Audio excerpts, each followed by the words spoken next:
ನಾವು ಸಣ್ಣದರಲ್ಲಿ ಏರೋಪ್ಲೇನ್ ಮಾಡೋದು ಹೆಂಗೆ ಅಂತ ಕಲ್ತ್ಕೊಂಡಿದ್ವಿ. ಸೊ ಆವಾಗ ನಮಗೆಲ್ಲ ಆಟ ಆಡಲಿಕ್ಕೆ ಅದೇ ಒಂದು ಆಟದ ವಸ್ತುವಾಗಿರ್ತಿತ್ತು. ಇಲ್ಲ ಅಂತೇಳಿದರೆ ಮರದಲ್ಲಿ ಮಾಡಿದ ಆಟಿಕೆಯಲ್ಲಿ ನಾವು ಆಟ ಆಡ್ತಾಯಿದ್ವಿ.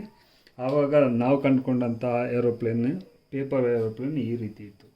ಸೊ ಅದನ್ನು ಈಗಿನ ಮಕ್ಕಳಿಗೆ ಅದರ ಬಗ್ಗೆ ಯಾವ ಒಂದು ಕಲಿಕೆ ಇಲ್ಲ, ಅದರ ಬಗ್ಗೆ ಒಂದು ನಾಲೆಜ್ ಕೂಡ ಇಲ್ಲ. ಆ ಥರ ಒಂದು ಮಾಡ್ಬೋದಂತ ಒಂದು ಥಿಂಕಿಂಗ್ ಕೂಡ ಅವರಲ್ಲಿ ಇಲ್ಲ. ಸೊ ಅವರಿಗೆ ಇದು ಹೆಲ್ಪ್ ಆಗಲಿ ಅಂತೇಳುವಂಥದ್ದಕ್ಕೆ ಒಂದು ಕ್ರಾಫ್ಟ್ ಥರ, ಒಂದು ಆರ್ಟ್ ಥರ ಒಂದು ಟಾಯ್ಸನ್ನು ರೆಡಿ ಮಾಡೋದು ಹೇಗೆ ಅಂತ ನಾನು ತೋರಿಸ್ಕೊಡ್ತೀನಿ. ಸೊ ಈ ಥರ ಒಂದು ಶೀಟ್ ತಗೊಳ್ಳಿ. ನಿಮಗೆ ಈ ಥರದ್ದು 5 ಶೀಟ್ ಬೇಕಾಗುತ್ತೆ. ಸೊ ವೇಸ್ಟ್ ಪೇಪರ್ನ ನೀವು ಯೂಸ್ ಮಾಡಿ, ಒಳ್ಳೆ ಪೇಪರ್ ಯೂಸ್ ಮಾಡೋದು ಬೇಡ. ಯಾಕಂತಂದರೆ ಮರಗಳನ್ನು ಉಳಿಸ್ಬೇಕು. ಪೇಪರ್ ಜಾಸ್ತಿ ಮಾಡಿದರೆ ಮರಗಳು ಕಮ್ಮಿ ಆಗ್ತದೆ. ಸೊ ಏನು ಮಾಡಿ ಅಂತೇಳಿದ್ರೆ ಇದನ್ನು ಈ ರೀತಿಯಾಗಿ ಒಂದು ಫೋಲ್ಡ್ ಮಾಡಿ. ಇದು ಎಲ್ಲಿವರೆಗೆ ಜಾಯಿಂಟ್ ಆಗುತ್ತೆ ಅಲ್ಲಿವರೆಗೆ ನೀವು ಈ ರೀತಿಯಾಗಿ ಒಂದು ಫೋಲ್ಡ್ ಮಾಡ್ಕೊಳ್ಳಿ, ತ್ರಿಕೋನಾಕೃತಿಯಲ್ಲಿ. ಓಕೆ, ಈ ತ್ರಿಕೋನಾಕೃತಿಯಲ್ಲಿ ಈ ರೀತಿ ನೀವು ಫೋಲ್ಡ್ ಮಾಡ್ಕೊಂಡ ಮೇಲೆ ಇದನ್ನು ಈ ಥರ ಉಲ್ಟಾ ಮಾಡಿ ಈ ರೀತಿಯಾಗಿ ಮಡಿಸ್ಕೊಳ್ಳಿ. ಓಕೆ, ಈ ರೀತಿಯಾಗಿ ಮಡಿಸ್ಕೊಂಡು ಇದನ್ನು ಇದೇ ಶೀಟನ್ನು ನೋಡಿ, ತ್ರಿಕೋನಾಕೃತಿಯನ್ನು ನಾನು ಈ ರೀತಿಯಾಗಿ ಫೋಲ್ಡ್ ಮಾಡಿದ್ದೀನಿ. ಒಂದು ತ್ರಿಕೋನ, ಅದನ್ನು ಒಂದು ಉಲ್ಟಾ ಫೋಲ್ಡ್ ಮಾಡಿದ್ದೀನಿ. ಈಗ ಇದೇ ಶೀಟನ್ನು ನೀವು ಹೀಗೆ ಉಲ್ಟಾ ಹಾಕ್ಕೊಳ್ಳಿ. ಉಲ್ಟಾ ಹಾಕ್ಕೊಂಡು ಮತ್ತೊಂದು ಸಲ ಇದನ್ನು ಈ ತ್ರಿಕೋನಾಕೃತಿಗೆ ತನ್ನಿ.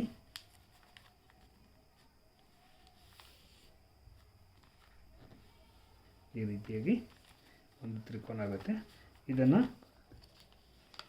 ಮತ್ತೊಮ್ಮೆ ಇನ್ನು 2ನೇ ತ್ರಿಕೋನ ಆಗಿ ಇದನ್ನು ಪರಿವರ್ತನೆ ಮಾಡಿ.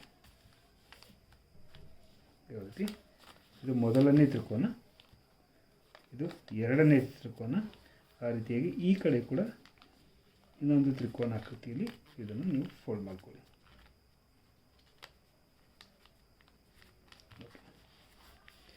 ಈ ತ್ರಿಕೋನಾಕೃತಿಯಲ್ಲಿ ಫೋಲ್ಡ್ ಮಾಡ್ಕೊಂಡ್ಮೇಲೆ ಈಗ ನೀವು ನೋಡ್ಬೋದು, ಒಂದು ತ್ರಿಕೋನ, 2 ತ್ರಿಕೋನ, ಆಮೇಲೆ ಇದನ್ನು ಸೆಂಟ್ರಲ್ಲಿ ಮಧ್ಯದಿಂದ ಈ ರೀತಿ ನೀವು ಒಂದು ಫೋಲ್ಡ್ ಮಾಡ್ಕೊಳ್ಳಿ.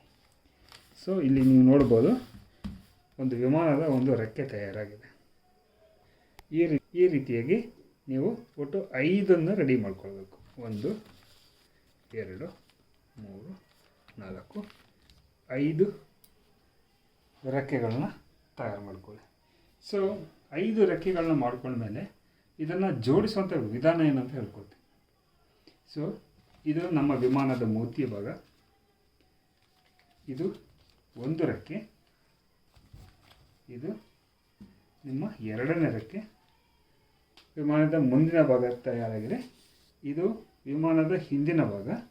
ಮತ್ತು ನಿಮಗೆ ಇಲ್ಲಿ ಅದರ ಬ್ಯಾಕ್ ವಿಂಗ್ಸ್ ಅಥವಾ ಬಾಲ್ ಅಂತ ಏನು ನಾವು ಆಡು ಭಾಷೆಯಲ್ಲಿ ಹೇಳ್ತೀವಿ, ಅದು ಈಗ ಮಾಡಬೇಕು. ಸೊ ಇದನ್ನೀಗ ಜೋಡಿಸುವ ವಿಧಾನ ಹೇಗೆ? ಫಸ್ಟು ನೀವು ಮೊದಲನೇ ಮಾಡಿದ ತ್ರಿಕೋನ ನಿಮಗೆ ಈ ರೀತಿಯಾಗಿ ಸಿಗ್ತಾ ಇರ್ತದೆ. ಸೊ ಇಲ್ಲಿ ಏನು ಮಾಡಿ, ಈ 2 ಗ್ಯಾಪ್ ಏನಿದೆ, 2 ಗ್ಯಾಪ್ ಮಧ್ಯದಲ್ಲಿ ಇದನ್ನು ಇನ್ನೊಂದು ವಿಂಗನ್ನು ನೀವು ಜಾಯಿನ್ ಮಾಡಿ. ಸೊ ಇಲ್ಲಿ ಕಾಣ್ತಿದ್ದಲ್ಲ, ಈ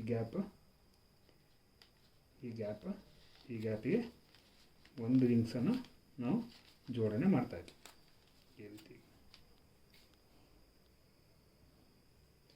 ಸೊ 2ನೇದಾಗಿ ಇನ್ನೊಂದು ವಿಂಗ್ಸನ್ನು ತಗೊಳ್ಳಿ. ಈ ರೀತಿಯಾಗಿ ಈಗ ನಿಮಗೆ ಇಲ್ಲೇ ಒಂದು ಗ್ಯಾಪ್ ಬರ್ತದೆ.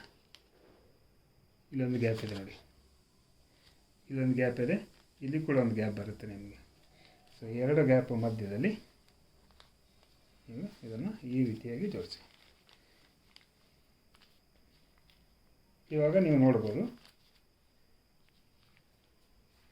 ವಿಮಾನದ ಮೂತಿ 2 ರೆಕ್ಕೆ ತಯಾರಾಗಿದೆ.